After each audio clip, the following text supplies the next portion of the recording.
Bonsoir à toutes et à tous, bienvenue dans un nouvel épisode de La Grange. Salut Manu. Salut Serge. Comment ça va? Eh bah ça va bien et toi? Je pensais de voir, oui, comment ça va? Bah écoute, ça va bien. Bah toujours, comme d'habitude, pour se retrouver à parler cinéma dans un nouvel épisode de La Grange. Aujourd'hui, épisode rétrospectif. Déjà, on tenait à signaler que c'était bien court. En tout cas, on espère qu'en tout cas de dire que vous avez bien apprécié l'épisode d'Halloween qu'on a tourné, le spécial Halloween avec la bande de potes. Hein. Franchement, on s'est quand même bien barré. Hein. C'était quand même sympa à refaire. Ah bah à fond, c'était cool. C'était hyper cool, franchement. Non, c'est rigolo parce que j'ai l'impression d'avoir dit ça 2 fois. on a eu un petit problème d'enregistrement. Mais du coup, ouais, non, c'était trop bien. Un plaisir renouvelé à chaque fois qu'on en parle. Non mais c'est vrai que c'était cool parce que y avait un truc un peu plus frais et avec des avis différents et puis il y a une dynamique un peu différente à plusieurs et en plus Halloween se prêtait bien à ça et je pense qu'on va refaire des épisodes spéciaux autour d'un thème, un sujet ou un réalisateur, tu vois, ça peut être plein de choses mais oui, ça on refera, hein. Ça c'est clair, c'était autour vraiment d'une sympa. Thématique, je pense. On espère que vous l'avez apprécié. Et si vous ne l'avez pas déjà vu ou entendu, allez sur les sites de podcast, La Grange Ciné Podcast, sur tous les sites de podcast, ou aussi en vidéo sur YouTube, où vous pouvez voir nos tronches. Donc n'hésitez pas aussi à lâcher des commentaires si vous avez apprécié ou pas. On a eu quand même 2 commentaires sur cette vidéo. Je pense que pour nous, c'est considéré comme un record du nombre de commentaires sur notre vidéo. Ça fait plaisir. On se fait du mal, là. Non, parce que ça fait chaud au cœur, parce qu'on a donné envie à un gars de remater un film. Donc ça veut dire qu'on a quand même une contribution. Ouais, oui, c'était lequel? C'est qui a réussi à donner envie je sais plus, il y avait juste le commentaire. Les gars, vous m'avez donné envie de remater un film, c'était génial. Voilà. Donc ça fait chaud au cœur. C'est un peu le but, hein. Ça veut dire qu'on y ajoute une maigre contribution en fait dans l'océan que sont les podcasts ciné. Donc voilà, ça fait toujours plaisir d'avoir ce retour. Mais là, on n'est pas là pour parler de spécial Halloween ou d'épisodes spéciaux avec des invités. Là, nous sommes les deux, Manu et moi, la vraie team, les fondateurs, pour un épisode spécial rétrospective. Et là, quel épisode on a choisi, Manu ? Eh ben, ce soir, un film culte avec un acteur culte, Jim Carrey. Donc, on parle de The Mask.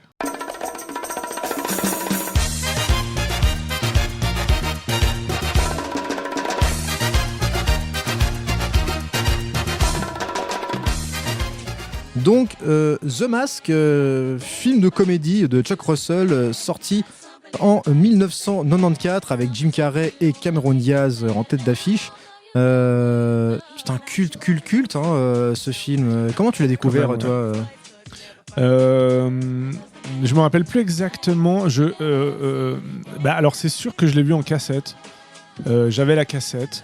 Je me rappelle très bien de l'avoir vu plein de fois. Voilà, je connaissais les répliques par cœur. Même là, quand j'ai revu, ça m'est revenu en tête toutes ces répliques.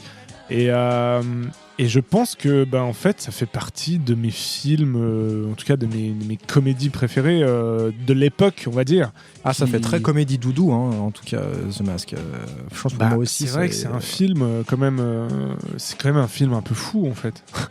Moi, tu vois, on a vu ça quand on était jeune, on découvrait ça jeune, mais là, pour l'avoir revu, alors que ça faisait une vingtaine d'années, je pense que je l'avais pas vu.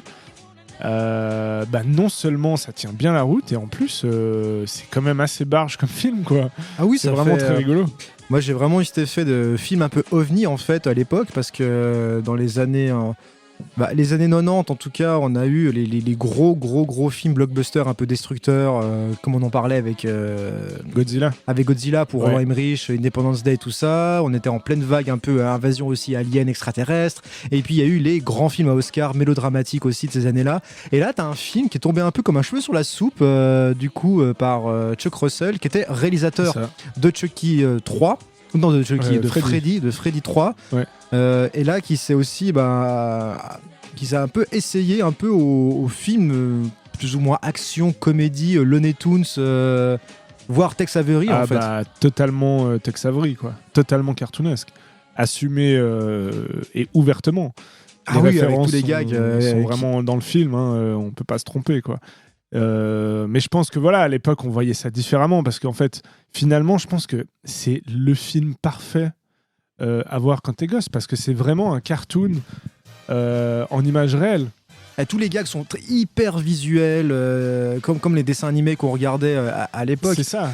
Donc pour resituer un petit peu l'histoire, on suit l'histoire de Stanley Ipkiss, incarné par Jim Carrey, qui travaille dans une banque. Voilà, c'est un peu le personnage du loser. Il lui réussit pas beaucoup de choses dans la vie. Il est malmené par son patron, pas beaucoup de succès auprès des femmes, très introverti, etc. Et qui, à la sortie d'une soirée qui s'est pas déroulée comme prévu, il se retrouve à rentrer chez lui à pied parce que sa voiture l'a lâché. Et là, il aperçoit au large, en fait, au bord de l'eau, quelqu'un qui prend, enfin, une forme qui prend pour quelqu'un qui manque de se noyer. Il va se jeter à l'eau pour le sauver. Et en fait, il voit que c'était les débris de ce qui reste de débris océaniques avec une espèce de masque, un masque en bois avec un reflet assez bizarre. Il le ramène chez lui et un jour ou l'autre, il va quand même essayer de mettre ce masque. Et ce masque, c'est la révélation, c'est la transformation. Il se développe un personnage complètement excentrique, complètement farfelu, tout droit sorti des comics, tout droit sorti des cartoons. Et là, on a carrément un autre personnage qui a super la classe, qui sort les punchlines, qui sort tout un tas de trucs complètement loufoques. Et puis, en général, il a tendance à ne pas se souvenir de ce qui s'est passé le lendemain. Et puis, le film va un peu partir sur une histoire comme ça, où les gens aussi, même des gens un peu malfamés, vont essayer de convoiter les pouvoirs de ce masque, qui serait censé être une divinité nordique comme Loki, qui serait emprisonné dans ce masque, en gros. Oui, c'est ça, exact.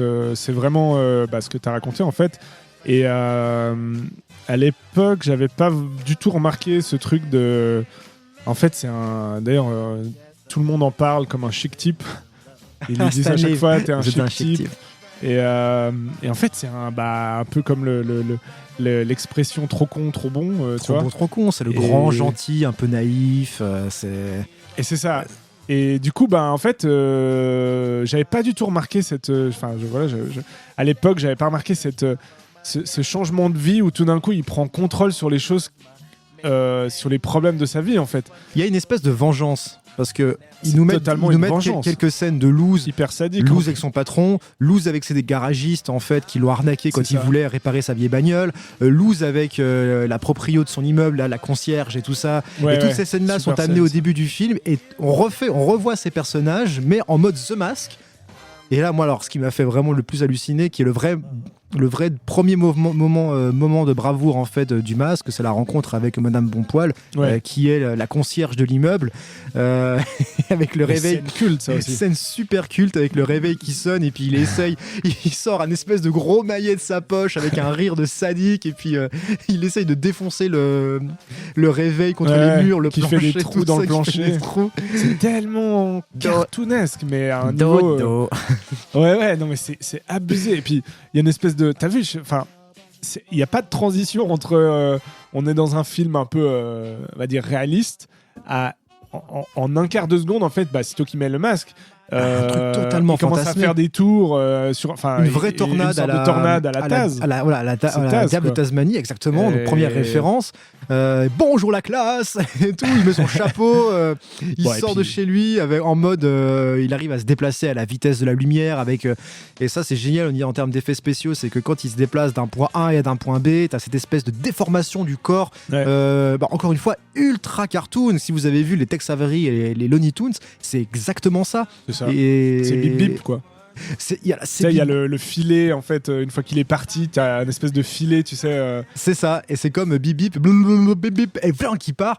Et c'est vraiment ça. Donc première confrontation avec Madame Bonpoil. Donc ce qui est génial, après, tous ces coups de maillet répétés, ça l'a complètement sorti de sa chambre. Il se demande qu'est-ce qui se passe, et puis il y a la confrontation en lui masqué vert, et puis elle qui s'est fait un vrai masque, mais un masque de soins. Et puis, elle sort le fusil, elle essaie de le plomber, puis là il rebondit dans tous les sens avant de sauter par la fenêtre. Comme un jeu dans un parc d'attractions, un truc comme ça, tu sais, où tu dois taper sur les. Je sais pas, ça m'a fait penser à ça, là, quand il rebondit partout, en fait. Oui, et puis le mode Bip Bip et Coyote, quand il s'éclate par terre, il est tout plat, et puis il soulève sa tête avec des chats écrasés. Ah non, c'est absurde. Un truc qu'on n'a pas dit, c'est que Stanley Ipkiss, le personnage, est déjà, ça on te le montre dès le début du film, quand il rentre chez lui, c'est un fan de dessins animés. Ouais, c'est ça. En fait, c'est un grand gamin, le gars. C'est un grand gamin, ouais. C'est un grand gamin. Et alors, Jim Carrey, il faut en parler. Parce que vraiment, acteur, c'est une performance acteur de tout malade. Trouvé pour ce personnage. C'est le film qui l'a fait découvrir. Alors pour lui, c'était vraiment... parce que j'ai regardé un peu, en 94, donc il y a The Mask, Ace Ventura et Dumb and Dumber. C'était la grosse période comédie de Jim Carrey en fait. Alors Donc, là, c'était et que des... Je connais pas d'acteurs qui ont fait toute leur carrière la même année, tu vois. Enfin, Ah oui, puis autant sur le même registre, un abusé, registre de quoi. la comédie un peu potache, un peu trash, un peu loufoque. Et il De toute façon, débarque avec ça, tu vois. Et il avait fait d'autres petits films, mais vraiment en second rôle. Et il débarque en 94 avec ces 3 films. Donc il faut s'imaginer un peu cette année de malade quand même. Jim Carrey qui est canadien à la base, qui s'est fait repérer sur les spectacles de stand-up à la base, qui a fait beaucoup de scènes. Saturday Night Live. Saturday Night Live, et qui était déjà connu et réputé en fait pour sa capacité donc à imiter les acteurs, à imiter les personnages. Sa gueule de chewing-gum là. Sa gueule de chewing-gum, c'est ça. Il a une faculté en fait déjà de déformer quoi. Son visage, très élastique. Donc en fait, il arrivait tout de suite à faire des visages très expressifs, ultra expressifs. Donc c'est ça. tous. En fait, allez voir les imitations de Clint Eastwood. Qui c'est qu'il a fait? Il y avait De Niro. Il les fait trop bien. Il les fait tellement bien. C'est hallucinant, je trouve. Il fait vraiment ce qu'il veut avec son visage. Bon, tout le monde connaît Jim Carrey, mais à quel point il est ouf. Mais voilà. Il a le truc dans le sang de ce côté. Donc c'est le film parfait. Ah, c'est film parfait. Enfin, je veux dire, tu peux pas faire The Mask. C'est un super casting. Je veux dire, je vois pas qui d'autre aurait pu faire The Mask. Franchement. C'est pas possible. Faut être surréaliste comme Jim Carrey. Faut avoir ce truc-là du visage qui fait n'importe quoi. Il arrive à tout reposer sur lui. Je pense que le film n'aurait pas eu autant de succès, en tout cas. Même quand il met le masque la première fois. Là, je l'ai revu il y a 2-3 jours. Mais tout change. Bon, alors faut dire que la prothèse et tout, les effets spéciaux, je trouve qu'ils ont vraiment bien vieilli à part ça. Oui, c'est vrai. Ils s'intègrent plutôt bien en fait avec l'environnement qui est à l'avantage en fait du film, parce que dans l'histoire tout se passe de nuit la plupart du temps, en tout cas tous les épisodes, toutes les scènes avec ça le masque se passent la nuit, donc non seulement ça donne une ambiance, et puis on le sait, c'est un peu plus facile aussi de pouvoir y glisser des incrustes, d'effets spéciaux, des fonds verts, des machins quand il fait nuit. Et puis ils ont justifié ça dans l'histoire parce que le masque il marche que la nuit. Il marche que la nuit, là. Loki se réveille que la nuit. C'est ça. Donc de toute façon, je sais pas si pour la raison pourquoi ils ont fait ça, mais dans tous les cas, ça donne une ambiance au film en fait. Et il y a un truc un peu, moi ça m'a fait penser à, en fait comme il est il y a un peu le truc, d'ailleurs il y a énormément de rapprochements avec, parce qu'à un moment donné il y a un psychologue ou un psychiatre qu'on voit au début et au milieu du film où il dit voilà, tout le monde porte un masque. C'est une divinité fort sympathique. Tout le monde porte le masque. Allez voir Tina, vous et le masque. C'est exactement ça. Et donc il théorise sur tout le monde porte un masque et tout. Et il y a vraiment cette thématique-là qui peut rapprocher en fait de l'alcool, de la drogue. En fait, ça désinhibe, tu vois. Ou aussi quand il met le masque, c'est comme s'il prend du LSD, tu vois, un rail de coke, le gars. Oui, ou voir aussi le phénomène de schizophrénie, parce qu'en fait, quand il va voir le psychiatre pour essayer de comprendre en gros que ce masque... T'as quand même le personnage d'Ip Kiss qui va quand même voir le psy en lui disant non, mais voilà, moi le masque que j'ai trouvé, il me transforme littéralement. Et puis il me rend meilleur. Il me rend meilleur, il fonctionne. Et puis d'ailleurs, il tente une démonstration qui foire. Et puis c'est là qu'on comprend apparemment que le masque ne marche que la nuit. Ouais. Mais le psy, lui, il le prend pour un peu pour un timbré, en tout cas pour un schizophrène qui lui. On sent que le psychologue, lui, a cerné le vrai problème d'Ip Kiss, qui est un dédoublement de personnalité. Et puis moi, quand j'étais petit, c'était marrant. Moi, je comprenais pas, en fait, cette scène d'un point de vue adulte où le psy, lui, pensait à ces trucs de dédoublement, de côté psychologique. Moi, j'étais là comme un gosse, comme un con. Mais pourquoi tu le crois pas? Mais il te dit, mais on l'a tous vu que le masque, il fonctionne. Oui, on voyait pas le sous-texte du tout. Hein. Pourtant, il est vraiment flagrant, il est appuyé et tout, mais pas si important au final, parce que vraiment pas exploité. Non, mais il ajoute un petit quelque chose, parce que je trouve que vraiment la manière qu'il se croit, quand il met le masque, il se trouve meilleur et tout, et même jusqu'à la fin où il demande si tu veux, il a un doute s'il faut qu'il jette ou non le masque, parce qu'en fait une fois qu'il le jette, en fait il est juste Stanley Ipkiss, tu vois, il est juste lui. Alors il y a ce côté qui rend aussi accro en fait, et puis qu'il arrive plus trop à s'en passer en fait, parce qu'il commence à aimer et se perdre dans ce nouveau personnage qu'il est. Et puis, c'est ça. Mais en même temps, il sait que c'est d'où plus le rapprochement avec la drogue ou l'alcool, par exemple, tu vois. Il y a vraiment un truc de réalité alternée, de dépendance, je sais pas, je trouve qu'il y avait vraiment ce truc là. Un débordement de tout en fait. Je pense que le personnage du masque, ça on pourra peut-être y revenir un peu plus loin dans le côté très psychologique de la chose, mais c'est vraiment le personnage Brice Tabou qui, comme le dit Ipkiss dans le film, fait ressortir tout désir à la surface, en fait, tout désir d'être.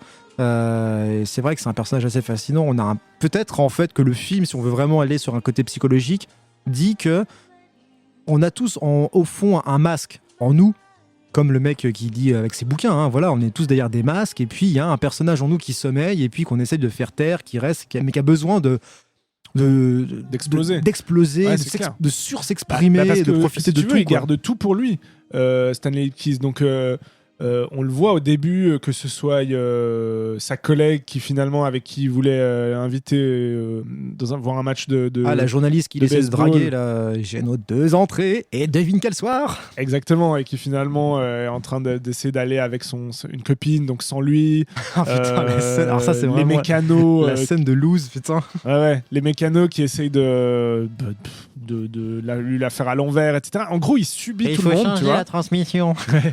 Et il subit tout le monde sans rien dire, en fait. Donc il y a vraiment un côté en plus rigolo, parce que en fait finalement c'est un peu nous tous, tu vois.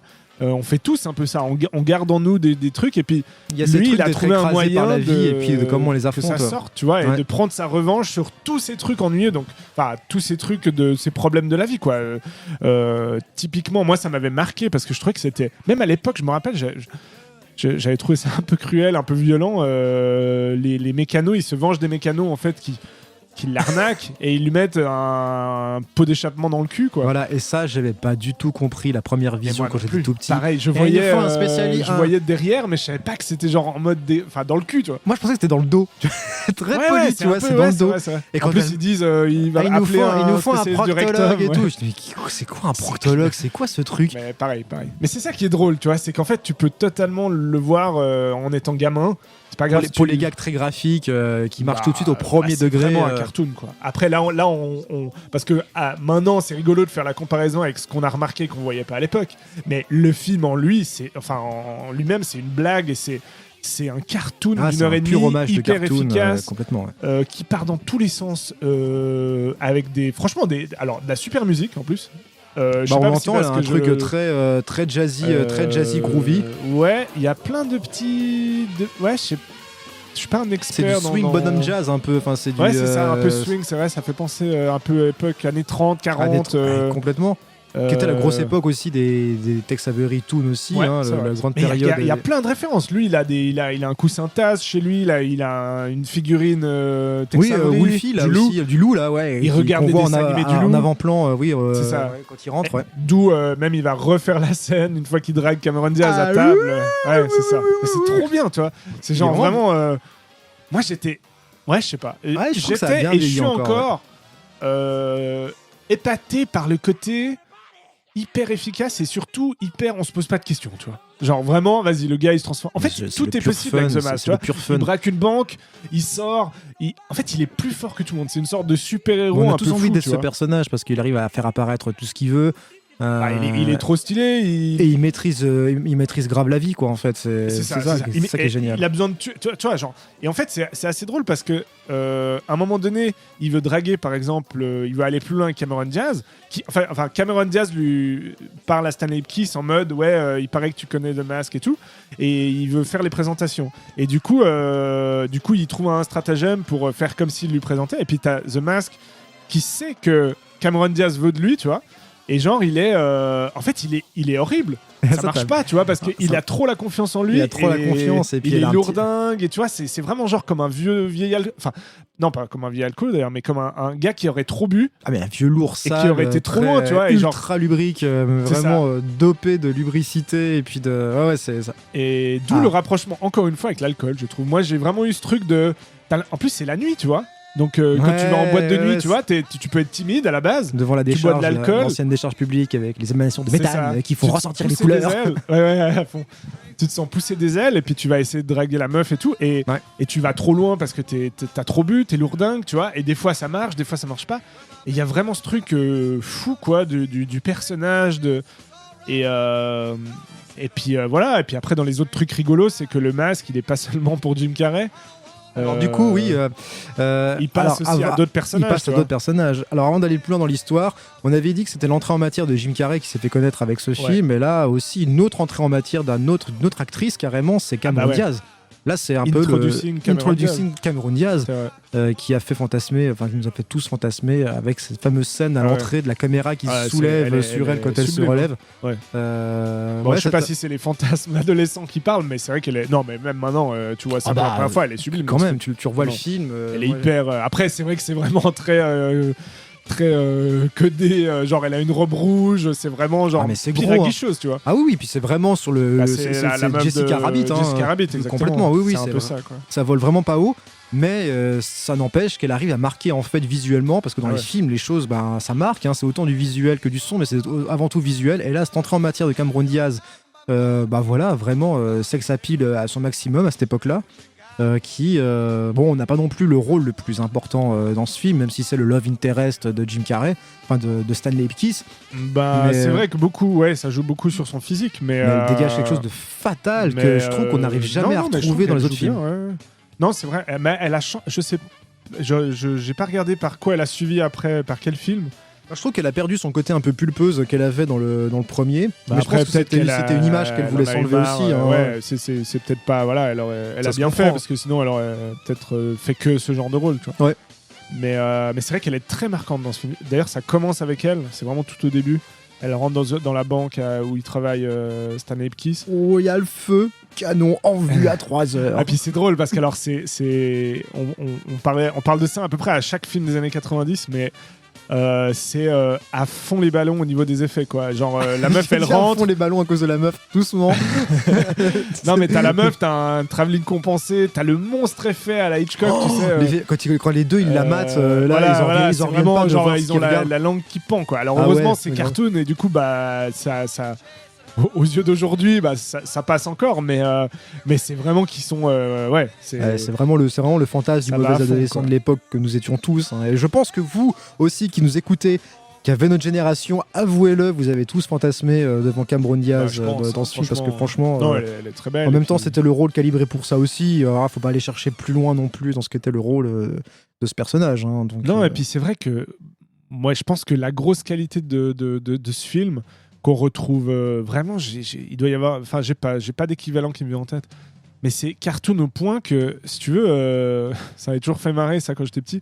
Je veux dire, il a besoin de quelque chose, tu vois, et à la fin, bah, il peint un robinet, tu vois. Ah oui, sur Pour le palmier. Et Voilà, ça- pour ouvrir, et puis du coup, bah, et ça comme il y vide avait la de l'eau, piscine. ça vide la piscine, et puis du coup, le méchant, il part comme ça, quoi. Petit, tu étais doué, très doué. Mais tant que je serai dans ce métier, premier dans ce métier, tu seras jamais que le second, comme ça. Ouais, exactement. Et puis après, il y a un truc un peu genre en mode.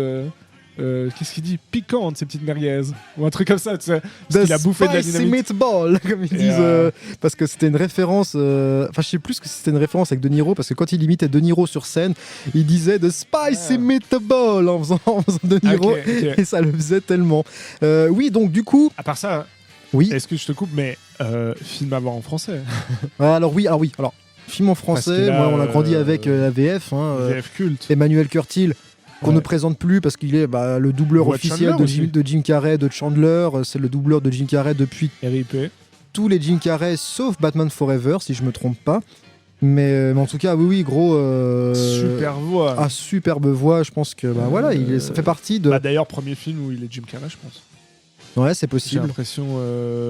En tout Ouais. cas, c'est vraiment l'exemple typique des doubleurs qui se sont attribués en fait l'acteur en question. C'est comme Alain Dorval avec Sylvester Stallone, Ouais. ou comme Richard Darbois avec Harrison Ford ou Richard Gere. Voilà, c'est les mecs, dès qu'ils ont fait les essais, ils ont collé complètement en fait avec l'attitude, ils ont compris l'attitude de l'acteur. Et puis Curtil, je trouve qu'il arrive superbement à accompagner c'est un en fait gamin. c'est un gamin. Je trouve qu'il y a vraiment un truc de gamin dans la voix très particulier, quoi. Très. Qui colle à Jim Carrey, quoi. Un peu chewing-gum aussi, tu vois. complètement Un peu Et élastique, un peu Et à chaque fois, juvénile. il arrive à accompagner et à bien suivre en fait tout Ah ce qui ouais. parce qu'il faut le suivre, hein, Jim Carrey. Et puis, Je ouais, me mais demande je ce me que ça demande, devait moi je être l'ai en jamais vu doublage. en VO, donc ce serait une bonne expérience à voir à quel point les choses ont été modifiées pour la traduction. Et parce que moi, voilà, quand on a vu ça à 12 ans, ou voire plus jeune, il y a qu'une version, c'est la VF, tu vois. Oui, puis il y a des, comme tu dis, il y a des Et ça difficultés, marche bien, toutes les- difficultés d'adaptation des gags, que ce Voilà, soit en je sais VO ou pas. en VF. Je sais pas à quel point il a pris des libertés, en tout Bah, cas. Je c'est pense super que bien fait. de Spicy Meatball avec piquant ces petites merguez, je pense Ouais. que la version, la punchline en VO, je pense faisait vraiment référence à un film ou à une scénette, à mon avis. De toute façon, à l'âge où on avait, t'en as rien à foutre des Franchement, références ouais. et tu kiffes quand même, quoi. Nous, on pensait merguez parce que c'était le tas de dynamite. Moi, les bâtons, du coup, je me suis dit Bah, c'était je pense pour que ça, c'est c'était à quand cause même, des non merguez. Ah, Bah, même moi, là, j'ai cru que c'était ça. mais je crois que Ah ouais non, ça doit être ça. Ouais, c'est... Bah, parce que ça fait un peu des saucisses, quoi, tu vois. ouais, c'est ça. Parce que c'est vraiment, on en est à ce niveau-là. C'est Il y a de la vite- oui, TNT. Il y a de la TNT, C'est il y a marqué complètement ça. Acné TNT en mode Bibi et Coyote, quoi. Mais complètement. Une grosse caisse, il lui dit de pas allumer sa cigarette, puis il dévoile en dessous, il y a une grosse caisse avec de la TNT, quoi. Donc The Mask a quand même une histoire. Donc là, on a présenté les deux personnages principaux, on a présenté surtout Stanley Ipkiss, mais il y a aussi quand même une histoire parce que une fois qu'il a ce masque, il n'est plus complètement lui-même et il arrive des fois de faire quelques impairs et quelques problèmes aussi avec la justice, d'où un soir où complètement suralimenté par son ego et sa motivation, il a braqué une banque. Et ça a attiré un petit peu l'œil de la police, bien sûr, qui enquête sur ce mystérieux personnage qui se déplace plus vite que la lumière et qui a braqué la banque. Et là, ça amène l'introduction du commissaire Calloway que j'adore. Ouais, rien que le nom, franchement. Lieutenant Calloway du commissariat central. Et du coup, les dialogues, les scènes entre Ipkiss et le commissaire, à un moment donné, quand il arrive chez lui, voilà, on nous a signalé pyjama qui est pas possible. C'est ça, ça m'avait marqué ça aussi, tu vois. Ça va, à part qu'un maraudeur a agressé Madame Bonpoil. Il a agressé, et vous n'avez rien entendu. Elle a tiré une bonne demi-douzaine de cartouches de chevrotine à 1 mètre de votre porte et vous avez rien entendu. Non, mais je suis un peu dur d'oreille. Mais... Et comment et après, il se nettoie l'oreille, il fait comme s'il comprenait pas. Vous imaginez la scène, Jim Carrey, c'est le matin, et il ouvre la porte, à une gueule d'ahuri qu'il est avec un pyjama, mais c'est vrai qu'un pyjama Looney Tunes. C'est un pyjama avec tous les logos de Looney Tunes sur lui, et t'as la gueule du commissaire. Non, encore pire, c'est des gouvernails de bateaux. Oui, c'est vrai, il y avait ça là aussi. Vous imaginez l'ensemble pyjama, mais complètement con, et la gueule du commissaire. Mais moi, je trouve que ça marche c'est super dans bien. les trucs de voilà, les scénarios, je sais plus, c'est un nom quand tu dévoiles un petit élément qui ensuite tu vas retrouver plus tard, parce qu'il y a un lien comme ça, c'est comme ça qu'ils vont le retrouver à cause de son pyjama, tu vois.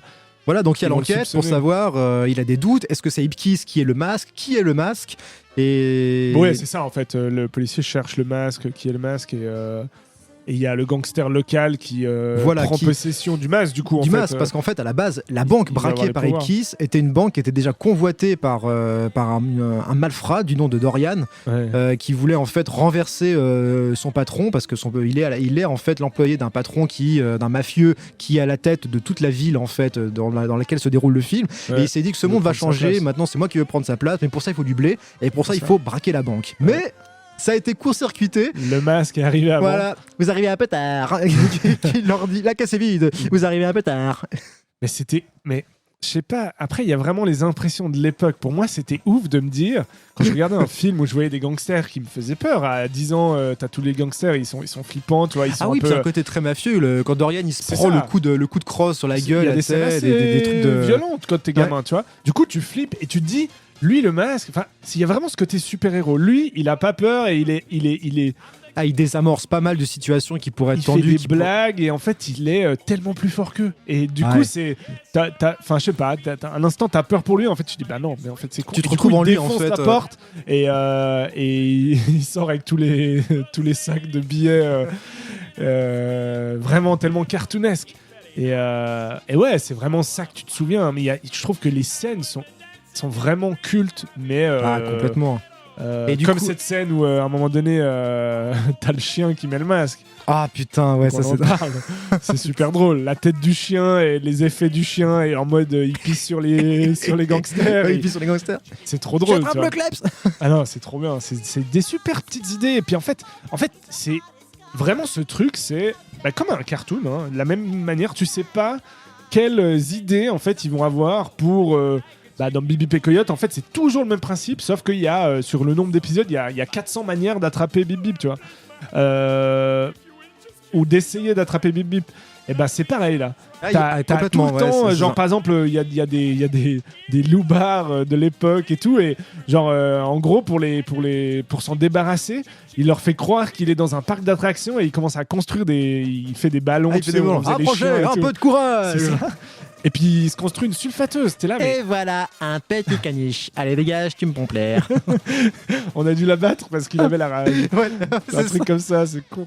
Ah non, c'est. Ah non, ouais. Alors, un autre élément important aussi du film, c'est la musique et la danse. Trop bien la musique. Mais même la musique, oui, c'est vrai qu'on parlait de la musique avant.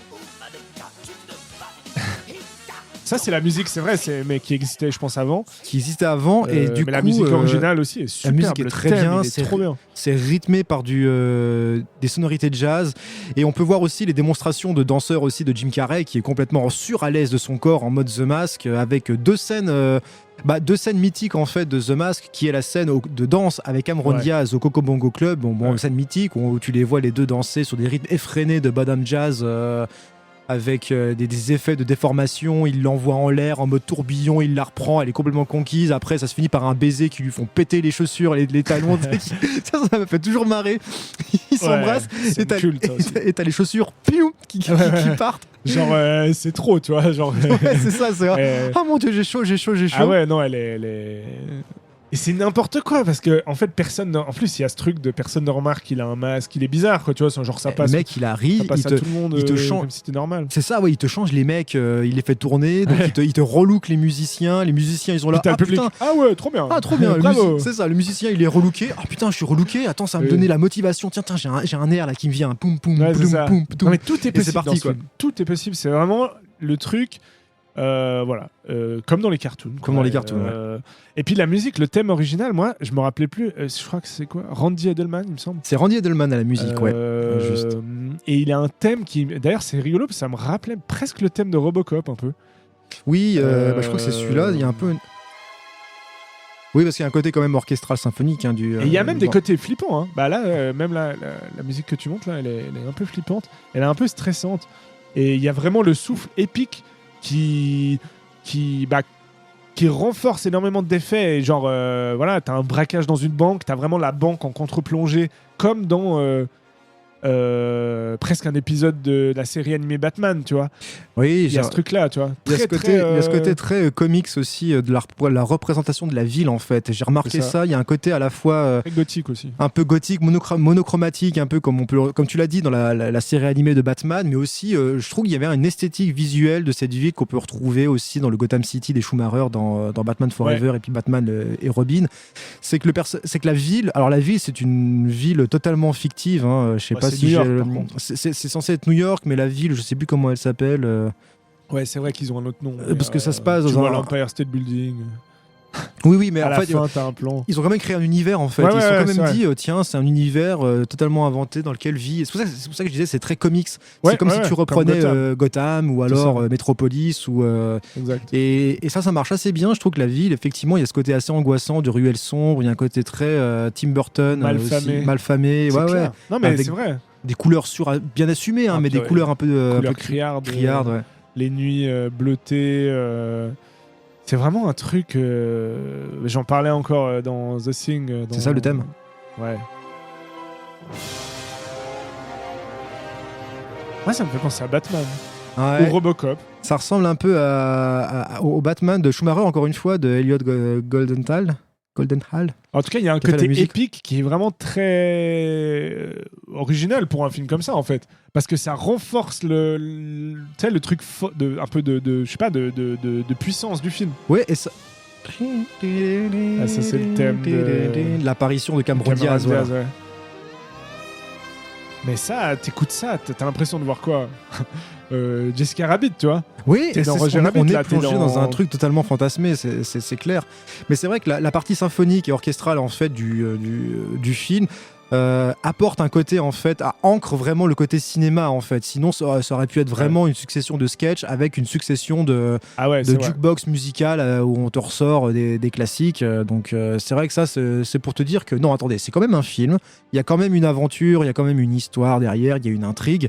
Même si voilà, elle vole pas très haut, mais suffisamment pour que ça marche en fait. Et du coup, cette confrontation après avec Dorian qui arrive à s'emparer du masque et à foutre Ipkiss en prison.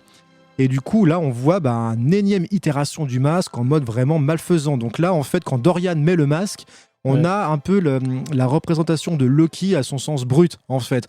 Ouais. Là où Stanley avait en lui une version Loki un peu bon côté. C'est un peu comme les bouts de Dragon Ball. Ça dépend, il y a le bon, le mauvais.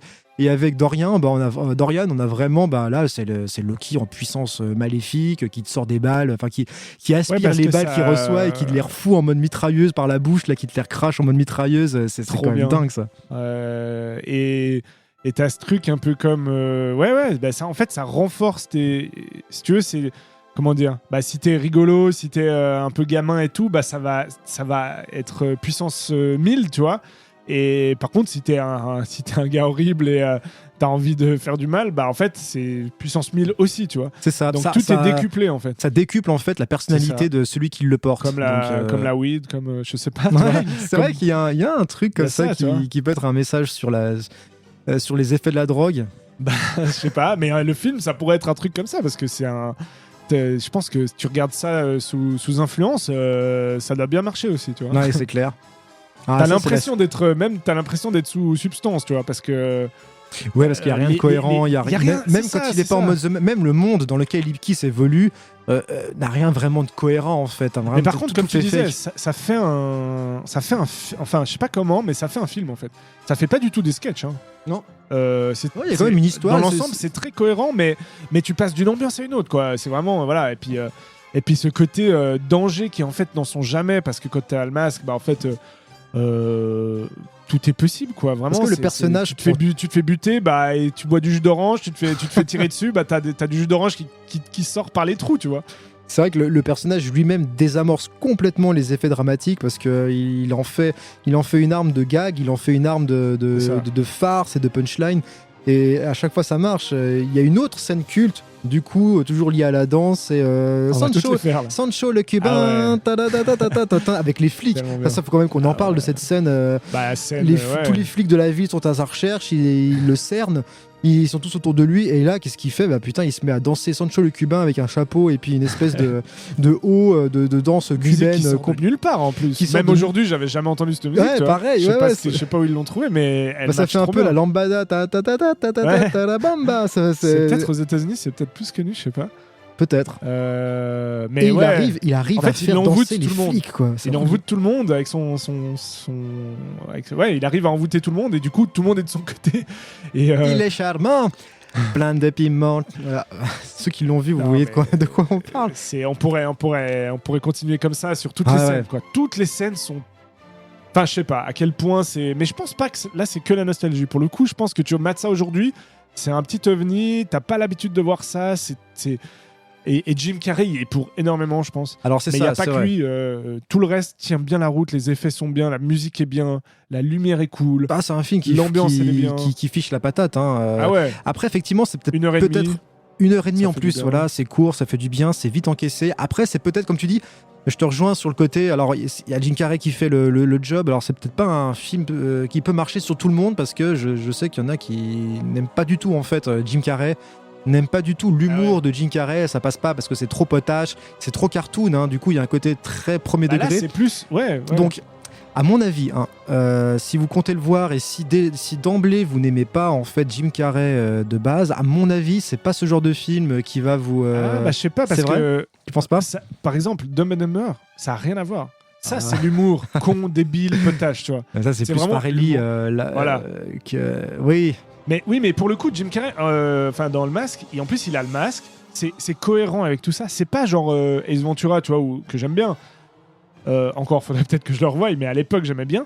Et c'est pas très justifié, complètement tu vois. Autour de Jim Carrey. Mais pour le coup, il est censé être normal. Tu vois, alors qu'il l'est pas du tout, mais dans le masque il est pas censé être normal, il est censé avoir un masque. Je vois ce que tu veux dire, c'est vrai que là où Ace Ventura repose essentiellement en fait sur le personnage, parce que c'est le seul attrait du film, parce que sinon le reste c'est vrai, comme tu dis, c'est des animaux, et puis c'est une vie en fait, c'est un monde totalement ancré dans la réalité. C'est ça. Là où effectivement il y a Jim Carrey peut-être, mais c'est vrai qu'il y a un univers quand même autour de cela, donc mais il faut quand même... c'est un peu plus c'est un peu moins gratuit que, on va dire. Après moi je suis grand fan de Jim Carrey, donc même Ace Ventura j'aime bien, mais et de cartoon, d'où le truc, peut-être que si aussi. t'aimes pas, et faut avoir ce truc là où de retomber en enfance pour voir un film comme ça.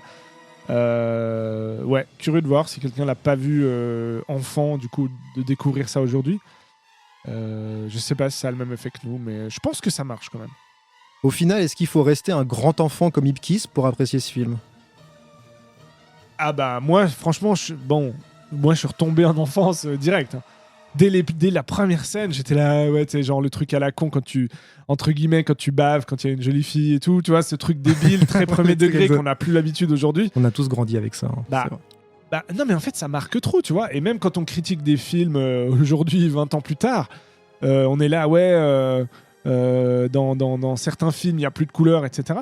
Bah revoir des films des années 90, des films qu'on a vus à l'époque, c'est de là que vient aussi l'effet, nous c'est vrai qu'on a été bercés par des films qui étaient très... les effets, ils s'excusaient pas, tu vois. C'était vraiment la lumière et tout, c'était très expressionniste, quoi. C'était pas très discret et minimaliste, tu vois. Ah, c'était bien travaillé, et puis on montrait vraiment comme quoi on avait travaillé la lumière. Bon, il y a un côté très théâtral, hein, avec des jeux de lumière qui sont volontairement artificiels et bien prononcés en fait, pour créer une espèce un peu cabaret en fait. De projecteurs comment dire, en backlight. En backlight bien fort, avec bien prononcé avec de la fumée et tout, c'est vrai. Il y a un côté cabaret, t'as l'impression d'être vraiment dans un grand spectacle cabaret. Pour faire un film comme ça. Enfin, d'où le truc, ouais, je sais pas ce que ça donnerait de... Par exemple, j'espère qu'il y aura jamais de remake. Alors, il y a eu une suite. Il y a eu Le Fils du Masque. Que j'ai jamais vu, parce qu'il paraît que c'est vraiment... Il était presque considéré comme le pire film de tous les temps, je crois que... Alors celui-là, oui, on est vraiment sur de la vraie merde, à mon avis. On remarque pour le côté gênant, ça peut être rigolo, peut-être. Déjà, il n'y a pas Jim Carrey dans la suite, alors il faut pouvoir assumer en fait de porter le rôle derrière Jim Carrey. Ouais. Moi, je souhaite bien du plaisir à tous ceux qui veulent essayer de faire le masque après Jim Carrey. C'est vrai que, surtout qu'il est sorti... Ouais, pas si longtemps. Tu crois bien après? Ah ouais, je pense 10 ans après quand même. 10 ans après? Ah, même 10 ans après. Je mettrais ça début des années 2000, je pense. Ouais. Bah, même 10 ans après, il faut quand même l'assumer, hein, de pouvoir le faire. Ouais, non, c'est clair. T'as raison, il est sorti en 2005. Ah 2005, oui, c'est bien après. Donc, non, mais franchement, enfin, voilà, moi, si je devais donner une note, franchement, je mettrais un grand 8, quoi. Un 8,5. Voire 9 si je le comparais à toutes les autres comédies, quoi. Ouais, pareil. Au moins un bon 9, voire 10, ça fait partie des films, à mon avis, que je pourrais regarder un milliard de fois. Faire un film cartoonesque, comment tu peux faire mieux que The Mask, quoi. Moi, en tant que grand ultra fan aussi de Jim Carrey et du côté Toons, oui, moi, c'est 10 sur 10. En tout cas, pratiquement tous les films, bon, je suis pas objectif, pratiquement tous les films avec Jim Carrey dedans, pour moi, c'est validé tout de suite, je le suis. Surtout que je sais pas si t'as des autres... Bon, on parlait de Roger Rabbit. Ouais, Roger Rabbit, même visuellement aussi, d'ambiance, c'est ce qui peut se rapprocher le plus d'un côté Tex Avery et puis Looney Tunes. Après, même plus actuel. Alors comme ça me vient Speed Racer, mais dans un autre style, quoi. Ouais, Speed Racer. Il y a eu Dick Tracy aussi, par Disney, sorti dans les années 90 avant, aussi. Avant. Il me semble que c'est plus 80 Dick Tracy, je crois, avec Al Pacino, mais ou peut-être début de 90, mais je vois ça avant The Mask. Moi, j'ai trouvé un univers un peu à la Dick Tracy aussi, hein, dans les personnages. Ça aurait pu être des personnages déformés avec des grosses têtes, comme dans le manteau aussi. Et le manteau, oui, complètement. Le manteau jaune. Et ouais, pardon, tu disais. Oui, je disais le côté masque. Là où Al Pacino, faut voir comment ils sont, hein, dans Dick Tracy, hein, complètement déformé, puis suraccentué, le côté méchant, vraiment presque monstre. C'est vrai, il y a un petit côté comme ça. Il y a un côté comme ça que tu retrouves aussi dans The Mask, donc je pense que c'est pas anodin. C'est des films qui se sont pas mal côtoyés. Hein. Franchement, je pense que là, voilà, je peux que vous le conseiller. C'était vraiment excellent de redécouvrir ça aujourd'hui. Et puis, je pense que vous l'avez certainement vu à l'époque. Et puis, ça vaut la peine de se replonger dedans parce que si vous voulez passer un bon moment et puis un film où vraiment, en fait, tu te marres et puis t'es en mode, mais c'est con et c'est rigolo. Et puis voilà, ça se prend pas la tête. Complètement. Matez-le avec vos enfants. Vous retombez en enfance. Eux passent un bon moment. Et puis voilà. On arrive à la fin de cet épisode podcast rétrospective sur The Mask de Chuck Russell, sorti en 94. Donc on vous le dit, hein, franchement, on peut que vous le recommander pour les nostalgiques, mais aussi pour les néophytes. Faites-vous votre avis. On n'a pas dit, excuse-moi, mais juste petite précision, c'est adapté d'une BD à la base. Ah oui, juste. On n'a pas précisé qu'il paraît. Moi, je l'ai pas lu, mais il paraît que c'est quelque chose de beaucoup plus violent à la base. Et beaucoup plus sombre aussi. Ouais, effectivement. Même quand on voit un peu les dessins, j'ai été jeter un coup d'œil. C'est vrai que ça a l'air assez presque gore et tout, donc il y a vraiment ce truc, c'est presque plus sombre. Donc je comprends aussi l'univers un peu sombre du film, mais ils ont juste atténué ça pour le rendre tout public, quoi. Mais voilà, ça vient pas de nulle part, donc à la base c'était aussi c'est une BD, quoi. Et bah, si jamais vous avez aussi la BD, le masque qui doit être disponible aussi en location sur les plateformes de streaming, en location en VOD, mais aussi peut-être qu'il doit être sur Netflix. En tout cas, c'est le genre de film qui peut apparaître sur Netflix ou sur Prime Video, donc c'est assez simple de le remater. En tout cas, celui-là, Le Fils du Masque, on l'oublie, vous l'oubliez tout de suite, ce film n'a jamais existé. Et voilà, vous êtes prévenus. Donc, l'épisode s'achève. Si vous avez aimé cet épisode ou pas, n'hésitez pas à le mettre dans les commentaires. N'hésitez pas aussi à nous dire si vous avez aimé ou pas The Mask, surtout si vous ne l'avez jamais vu. Ça serait intéressant aussi d'avoir des petits retours en fait, de personnes qui débarquent, qui n'ont pas la nostalgie, qui peut un petit peu fausser l'avis qu'on peut se faire sur un film. Donc ça pourrait être intéressant. Et puis nous, oui, Manu? Non, rien. Non. Hein, il boit les paroles. Non, je voulais juste pas que tu. On sait pas quel film on va continuer là. J'essaie de voir si tu allais dire un truc. Ça va être la grosse surprise. En tout cas, c'est sûr qu'on va rempiler pour un épisode aussi rétrospective. Des films des années 90, il y en a plein, que ce soit la comédie, l'action, l'aventure, la science-fiction. Donc je pense qu'on on a de quoi faire encore pas mal d'épisodes. On pourrait creuser sur les comédies un peu comme ça, un peu loufoques. Par exemple, Inspecteur Gadget. Inspecteur Gadget, par exemple. Voir si on veut être vraiment maso, aller à la course aux jouets. Mais ouais, et même, je pense qu'Inspecteur Gadget serait rigolo de le revoir parce que je pense que ça a pas. Je sais pas. Ça marche moins bien que The Mask, j'imagine. Même déjà la première vision, ça a pas été. C'était déjà pas le même impact. Pas ouf, ouais. Donc là, ça va faire. Ah, ça serait intéressant. T'as raison. Ouais. Inspecteur Gadget, ça pourrait être.